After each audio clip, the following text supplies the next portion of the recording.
Mehul school जाने के लिए तैयार हो रहा था। उसकी नौकरानी आभा उसे तैयार कर रही थी। तभी मेहुल की मम्मी आशा जी ने आवाज़ लगाई, आभा कितना टाइम लगेगा बाबा को तैयार करने में, देर हो रही है।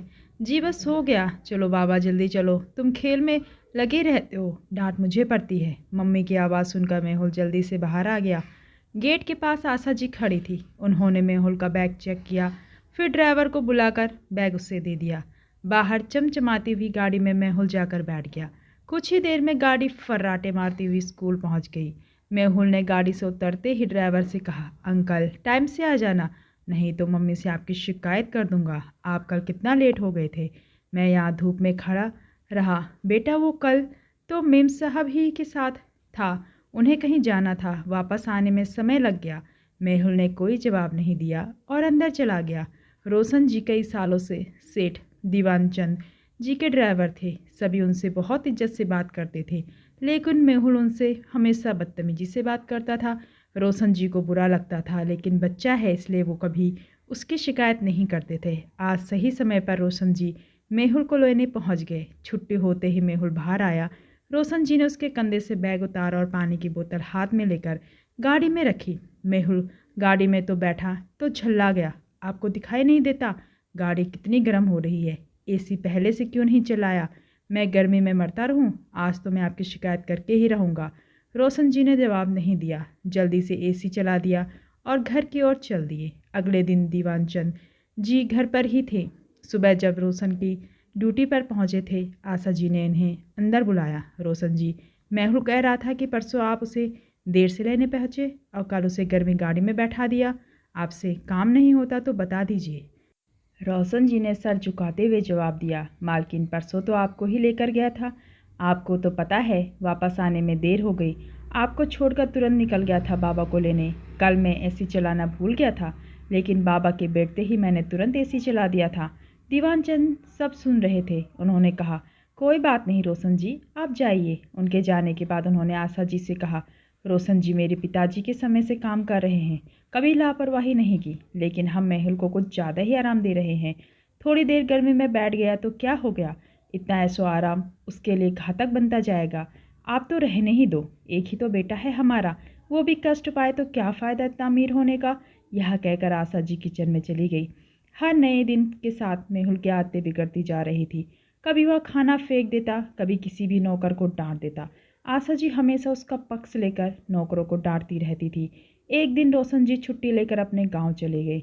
उनके माताजी बीमार थी। सुबह जब मेहुल स्कूल के लिए तैयार हुआ तो आशा जी ने कहा, बेटा आज रोशन जी तो आए नहीं, तुम आज टैक्सी से स्कूल चले जाओ, मैं कैब बुक कर देती हूँ। मेहुल ने कहा, मैं उस गंदी सी कार में नहीं बैठूंगा, और ये ड्राइवर कहाँ मर गया, इसे नौकरी से निकाल दीजिए। दीवान चंद जी ने डांटते हुए कहा, क्या बकवास कर रहे हो तुम, कुछ ज़्यादा ही नखरे मारने लगे हो, चुपचाप चले जाओ। कैब से बहुत से बच्चे पैदल ही स्कूल जाते हैं, अगर कैब से नहीं जाना तो आभा तुम्हें स्कूल छोड़ जाएगी।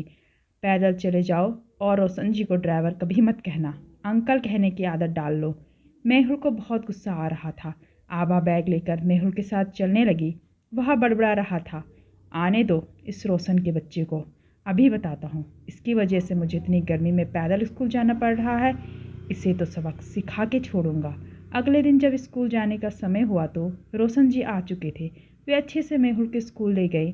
स्कूल पहुंचकर मेहुल ने कहा, सुनो तुम यहीं खड़े रहना, और गाड़ी के बाहर जब तक मेरी छुट्टी ना हो गाड़ी यहीं खड़ी रहेगी, और तुम बाहर गाड़ी में एसी चलाकर मत बैठना, तुम्हें भी तो पता लगे गर्मी क्या होती है। रोशन जी बोले, बाबा मैं छुट्टी लेकर पहले गाड़ी लेकर आ जाऊंगा। मेहुल बोला, नहीं यहीं खड़े रहो, नहीं तो तुम्हें नौकरी से निकलवा दूंगा। यह कहकर मेहुल अंदर चला गया। रोशन जी बाहर ही खड़े रहे। स्कूल के आसपास कोई जगह नहीं थी बैठने की। गाड़ी के पास खड़े खड़े गर्मी से उनका बुरा हाल हो गया था। छुट्टी के समय जब मेहुल बाहर आया तो देखा न वहाँ रोशन जी खड़े थे और न ही गाड़ी। उसे बहुत गुस्सा आया।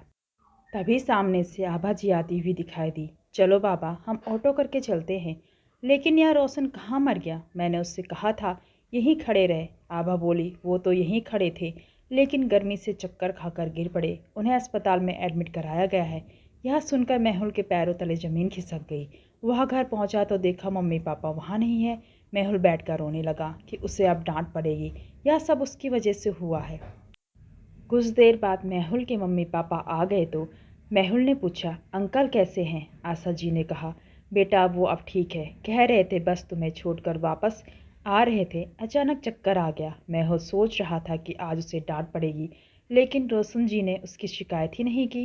तभी मेहुल पापा के पास पहुंचा और बोला, पापा मुझे माफ़ कर दीजिए, मैंने ही कल का बदला लेने के लिए रोशन अंकल से कहा था कि जब तक छुट्टी ना हो गाड़ी के बाहर खड़े रहे, तभी गर्मी से उनकी तबीयत खराब हो गई। पापा मुझे उनके पास ले चलिए, मुझे उनसे माफ़ी मांगनी है। दीवान चंद जी ने बेटे को गोद में बिठाया और कहा, कल वो आएंगे तब माफ़ी मांग लेना, लेकिन वादा करो आगे से कभी किसी के साथ गलत नहीं करोगे। मेहुल ने वादा किया और अगले दिन रोशन जी से माफ़ी भी मांगी। अब वह किसी को परेशान नहीं करता, अपना सारा काम खुद करता है।